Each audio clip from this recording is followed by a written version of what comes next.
자, 이어서 오늘의 작전은 지금 세간에서 가장 떠들썩한 바로 이 문제를 보도록 하겠습니다. 제목이 따로 노는 달러 인덱스와 국채 금리. 주식시장 단기 쇼크를 맞을 수밖에 없나? 이제 이렇게 이야기를 풀어가 보도록 할 텐데요.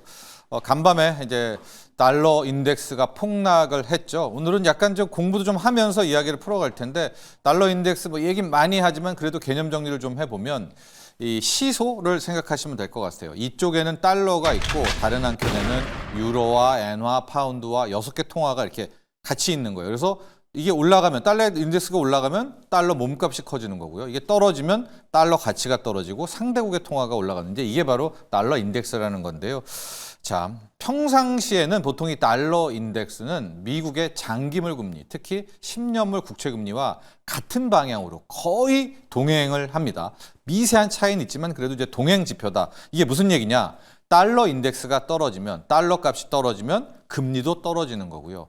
달러 인덱스가 올라가면, 달러 몸값이 올라가면 미국의 장기물 금리도 함께 올라가고 이제 이렇게 달러와 금리가 항상 같은 방향으로 좀 움직이는 그런 상황이 되고 있습니다.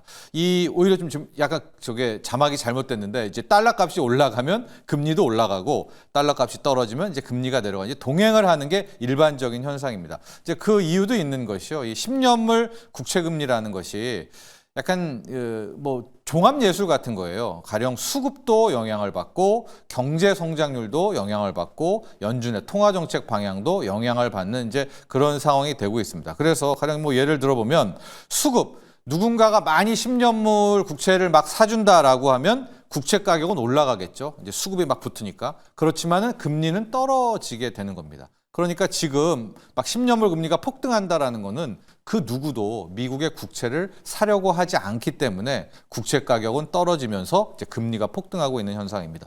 또 이 10년물 금리는 경제 성장률이랑 좀 밀접해서 경제 성장률이 막 높다, 잘 돌아갈 거다 하고 하면 같이 올라갑니다. 반면에 경기 침체다라고 하면은 좀 떨어지는 그런 상황이 나오고 있고요. 연준의 통화정책 방향도 영향을 받죠. 앞으로 금리 인상할 거야 라고 하면 이 10년물 금리도 따라 오르고요. 금리를 인하할 거야 라고 하면 이제 10년물 금리가 떨어진 이제 여러 가지가 다 한데 뭉친 이제 그런 종합예술이 10년물 금리라고 볼 수가 있는데 자, 지금 이 싱크가 안 맞잖아요. 달러 인덱스하고 금리가. 이런 현상이 문제가 된다라는 게 오늘의 주제입니다. 지금 옆에 그림을 제가 띄워놨는데 이 두 개가 거의 동시에 같이 움직이지 않았었습니까? 좀 확대하면 좋을 것 같은데요. 근데 문제가 맨 끝에 저기 빨갛게 친 저 부분이라고 볼 수가 있는 것이요. 어느 정도까지 와서 달러 인덱스가 떨어지고 있죠. 확 떨어졌죠. 저건 트럼프의 노림수입니다. 트럼프는 지금 약달러를 노리고 있기 때문에. 그런데 잘 보시면 알겠지만 금리가 초반에는 같이 달러처럼 떨어지다가 이제 문제 사건이 발생한 겁니다. 지금 금리가 다시 이제 폭등을 하게 되는 이제 저 대목에서 누군가 10년물 국채를 투매하고 있다. 그게 중국이다. 이런 이야기가 나오고 있고 트럼프도 쇼크 뒤통수를 맞은 거죠. 자기 맘대로 하면 이제 달러를 약달러로 바꿨으면 금리도 떨어져야 되는데 오히려 금리가 올라가면서 지금 문제가 발생하고 있는데요.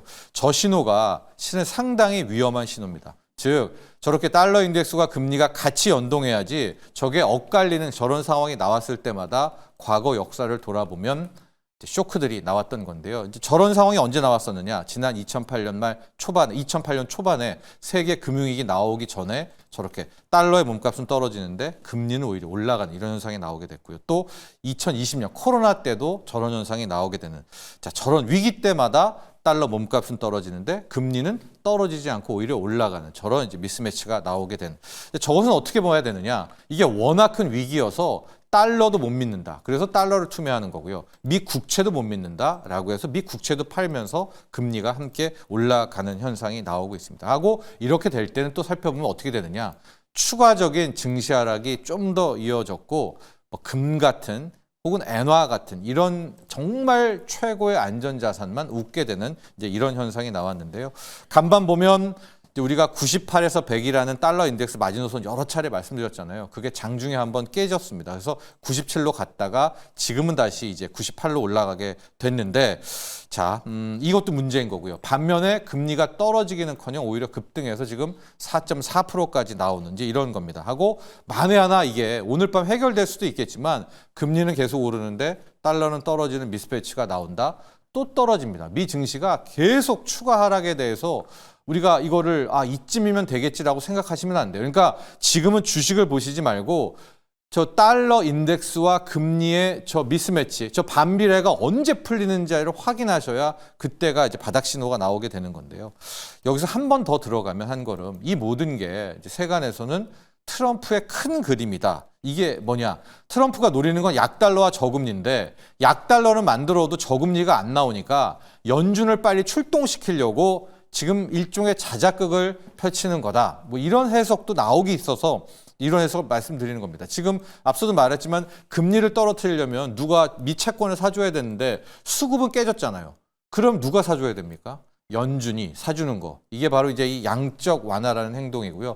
앞서 우리 시청자분들은 양적 완화 안 된다라고 이야기는 했지만 이제 그걸 트럼프의 노림수일 수도 있는 겁니다. 그리고 금리 인하해라, 뭐 실패자야, 넌 너무 늦는다라고 얘기하는 것도 10년물 금리를 떨어뜨리기 위해서는 앞서 말한 것처럼 연준의 통화정책 방향도 밀접한 관련이 있거든요. 그래서 저렇게 연준 때리기를 하는 것이 아니냐. 트럼프는 왜 약달러와 저금리를 노리느냐. 여러 차례 말씀드렸지만 약달러로 무역 적자를 커버하면서 공장 다 미국으로 와서 이제 다시 제조업에 부응하는 거고요. 저금리로는 5경 원에 달하는 이자 줄여야 되잖아요. 그래서 재정 적자를 해결하려는 뭐 이런 건데 지금 느닷없는 중국의 공격, 중국이 팔았을 겁니다. 뭐 일본이라는 얘기도 있지만 이제 여기서 다시 한번 그 생각을 한 거죠. 야, 지금 만약에 중국, 일본, 미 국채 매도 나오면 아무도 사줄 사람 없겠지. 그렇다면 연준을 압박하자. 연준이 등장해서 양적 완화 아니면 금리 인하를 가게 만들자라는 거 하나. 그리고 자신들이 하는 것은 미련 보고서에서 나온 것처럼 100년 국채를 교환하는 거를 강매하자. 그래서 이번에 호주, 인도, 영국, 우리, 일본이랑 이제 협상하는 과정에서 나올지 안 나올지는 모릅니다만 정말로 이 100년 무이자 국채와 교환한다라는 거 혹은 국채 강매에 대한 이슈. 100년 무이자 국채가 아니더라도 우리 한국이나 일본한테 미 국채 사줘라. LNG 사줘라 뿐만이 아니라 이런 이야기가 나올 때는 트럼프의 큰 그림, 이게 금리 하락에 대한 그게 남겨 있구나. 이거를 이제 눈치를 채시면 좋을 것 같고요. 트럼프는 무슨 생각을 하느냐. 이렇게 된다면 중국이 지금 뭐 그 수토료들을 공격하지만은 가장 두려운 것은 저 국채 매도거든요. 근데 연준이 딱 버텨가지고 양적 완화로 커버 쳐준다. 또 본인이 국채를 강매시켜가지고 일본이나 한국 같은 나라한테 하면 뭐 중국이 아무리 팔아도 중국만 손해 아니겠습니까? 그런 것들에 대한 대비를 하는 것이 아닌가라고 볼 수 있겠고요. 그럼 당연히 연준이 또 양적 완화를 해 저렇게 인위적으로 해 달러 가치는 폭락할 거 아니야 라고 할 텐데 트럼프는 달러는 더 떨어져도 된다는 그런 생각을 갖고 있는 인물입니다. 그래서 약달러가 훨씬 더 심화될 수 있다는 그런 생각을 볼 수가 있고요. 지금 국내 증시에서 작년 8월 이후에 지금 8개월 연속 외국인들 떠나고 있습니다. 어제도 팔고 있고 오늘도 팔 거예요. 벌써 40조 이상 순매도가 나오고 있는데 언제 되돌아올까? 지금 달러 약세는 됐거든요. 여기에서 국채 금리만 떨어지는 지금 4.4인 저게 늘 말씀드리죠. 3.9, 3.8 레벨로만 10년물 금리가 떨어지는 즉 약달러와 저금리가 완성되는 순간 이제 외국인들은 더 이상 미국에 있을 필요가 없습니다.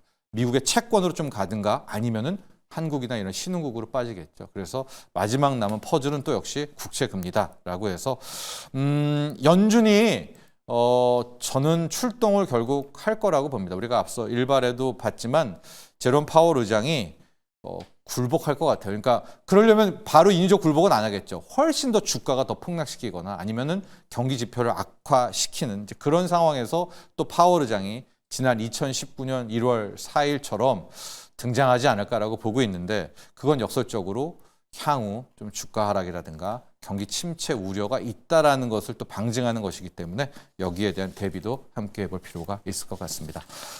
자, 여기까지 작전을 마무리하고요.